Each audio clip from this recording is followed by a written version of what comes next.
a seat. We try to keep things relaxed here at the Dream Preservation Department. And I've got your resume pulled up here.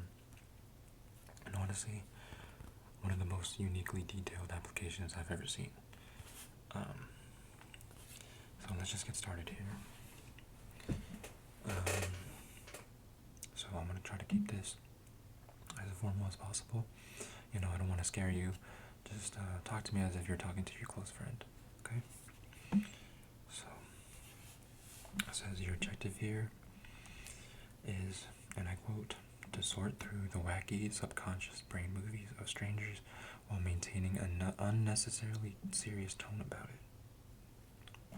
I'll admit, that's both accurate and, somehow exactly what we do here. Can you just tell me a little bit more about what drew you to this kind of work? Mm-hmm.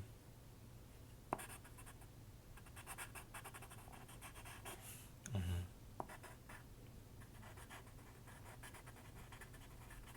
Uh-huh.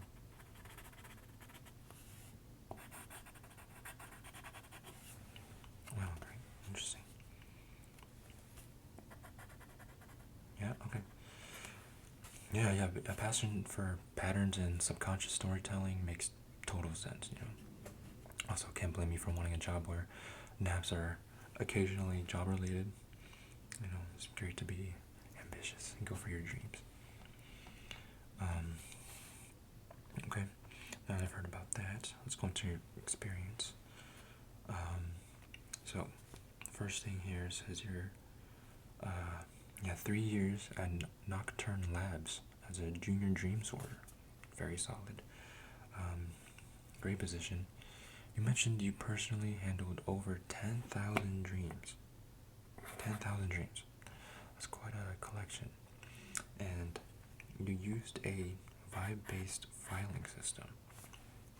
Can you walk me through what that process looks like on a typical day, and how did you balance speed with accuracy in that kind of high volume environment?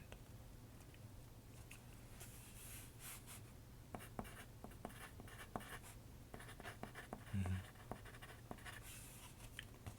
Mm-hmm. All right. Yeah. Mm-hmm.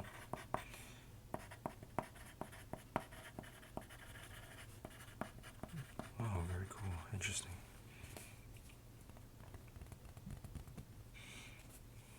Okay.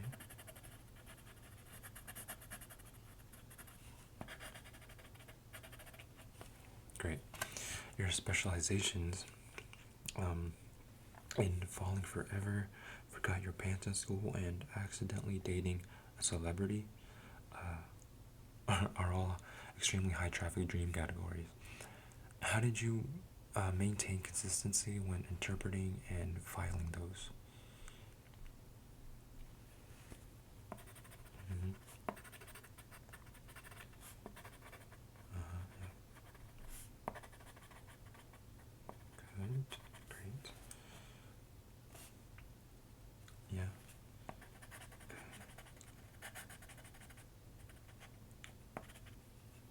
Okay. Uh-huh. Oh, interesting. Okay. Great.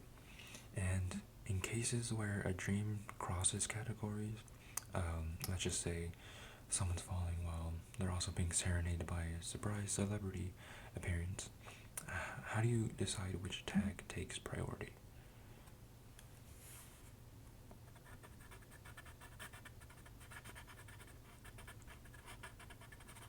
Mm-hmm.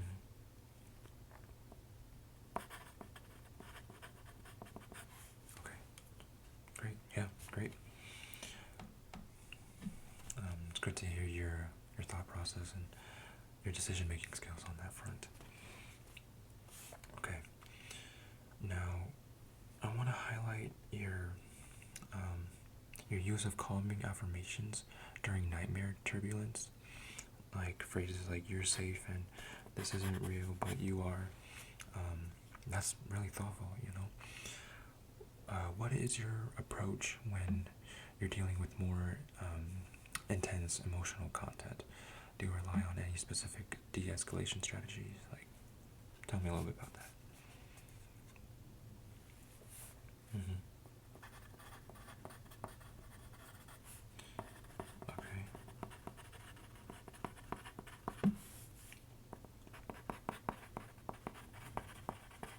Yeah, yeah, totally. Mm-hmm. Okay, yeah, great. No, I love to hear it. Okay. Now, going to your next experience here, it says you were a intern at REMCore, um, and you were a lucid dream coordinator. Um, what did you find most challenging about helping dreamers stabilize their experiences without interfering too much?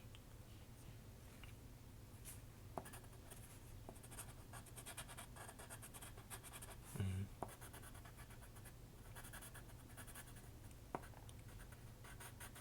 Yep. Mm-hmm.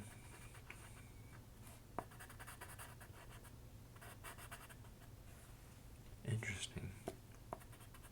I could use someone like that on our team.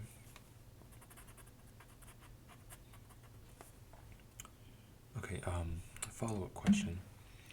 How do you personally define the line between lucid and controlling? It's something we've been talking more about in our curriculum, our training curriculum.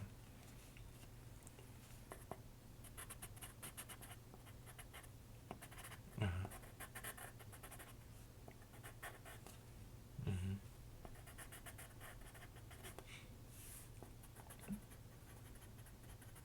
Okay. Yeah, yeah, yeah, yeah. And I think your ability to successfully de-escalate, you know, dreams like running from a T-Rex in your childhood home, like those type of crazy scenarios. You know, I think someone with your skill set, it would be very valuable. Okay, let's see here. Okay, yeah. I want to talk about your skill set. Very impressive, by the way. Um, Whisper typing at 90 words per minute. Honestly, I'm impressed. And your system for organizing dream threads by alphabet, emotions, and even color palettes. That sounds very very intricate. How do you decide which method to use for which dream? Yeah, I'm very curious to know. We could use a system like that, and someone like organizing this stuff. Yeah. Hmm.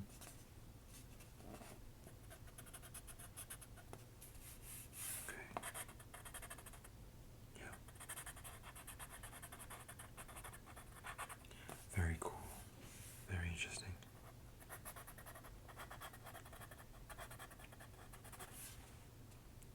Okay.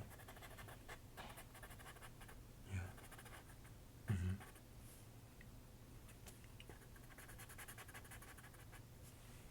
Awesome. Um, Also, your ability to interpret nonsensical but oddly familiar background sounds, that's not a skill we teach. Is that something you developed intuitively, or was there a specific method you followed?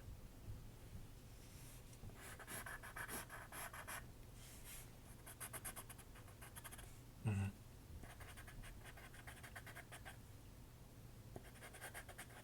Yeah.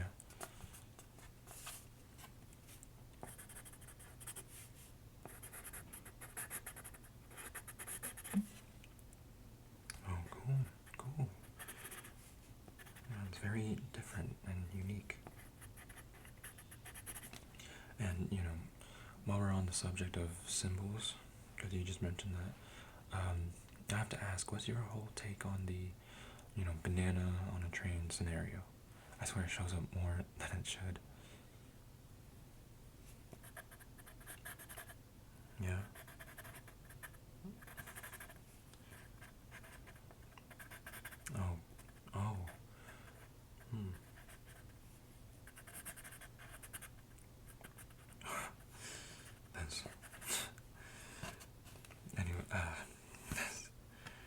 very interesting, I'll just say. And confetti cleanup, very underrated skill. Um, very underrated. Like, you don't even know. Anyways, let's see, certifications.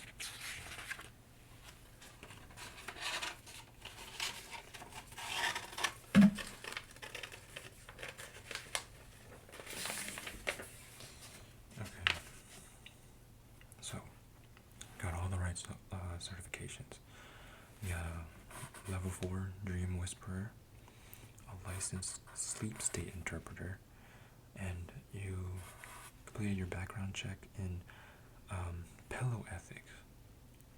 Honestly, the fact that you didn't even touch the memory foam during testing, I mean, that shows restraint. Most applicants can't help themselves. Honestly, everything I've seen so far tells me you're more than qualified for this position. You got, you got the experience, you got the insight, I mean, the right level of calm chaos. So I would just like to ask you a couple of closing questions. Alright? So, first, what does a successful dream archive look like to you?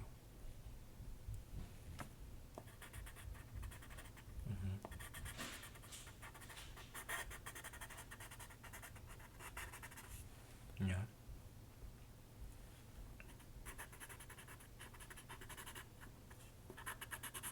Okay. Yes, that's a good point. Mm-hmm. Mm-hmm. Yes, you get it. You get it. You get it completely. So, next question. How do you handle dreams that seem, incomplete or that suddenly stop mid-narrative?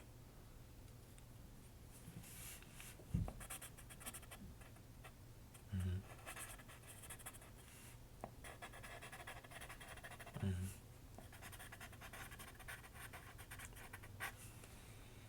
Yep.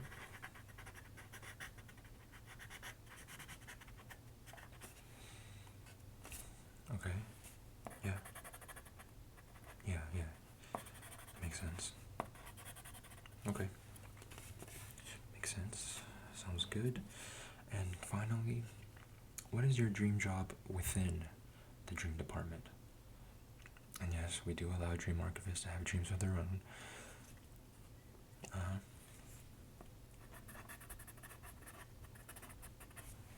Yeah. Very cool. I'm sure if we give you the position, someone would be gladly to help you out on that front. They'll train you well. Okay. So, resume looks good. I appreciated hearing your answers on some of these things. I want to thank you for coming in. We'll follow up soon. But if you find yourself dreaming about this office, just know it means you made an impression. So, sleep well, Jiminy. You're almost definitely hired. Up to me, I give you the job. But